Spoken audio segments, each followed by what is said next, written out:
È veneziana una delle più belle medaglie del nuoto azzurro. Conquistate a Parigi, Alessandra Mao, originaria del Lido di Venezia, ha raggiunto la medaglia d'argento nella staffetta 4% femminile. Al suo primo europeo tra i grandi, la veneziana ha strabiliato tutti ad appena 15 anni. Una gioia che ha unito il Lido di Venezia, sua isola d'origine, ma anche Mogliano, dove si è trasferita con tutta la famiglia, proprio per continuare a praticare sport ad altissimo livello, e per il Ganziol, dove si allena tutti i giorni con il team veneto.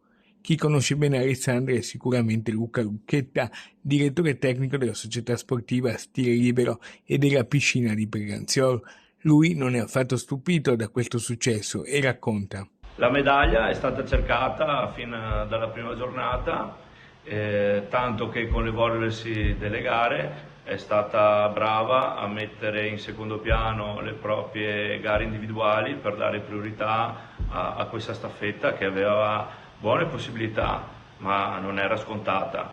Alessandra è la quinta stagione che è qui con noi alla Stile Libero, l'impianto di Preganziol, dove si allena dopo essersi trasferita a Mogliano. Il papà di Alessandra, giovanissima quindicenne, grande protagonista del nuoto azzurro sulle orme di Federica Pellegrini, è felice.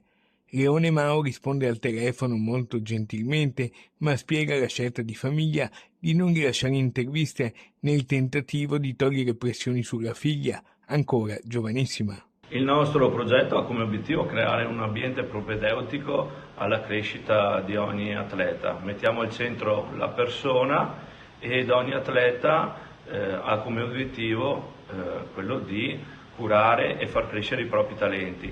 Quelli di Alessandra sono principalmente una grande galleggiabilità, è molto leggera in acqua, un grande scivolamento, infatti sfrutta tutta la propulsione che riesce a mettere in acqua ed ottiene il massimo di avanzamento, e in più è la determinazione, nei momenti più complicati riesce a tirare fuori il massimo.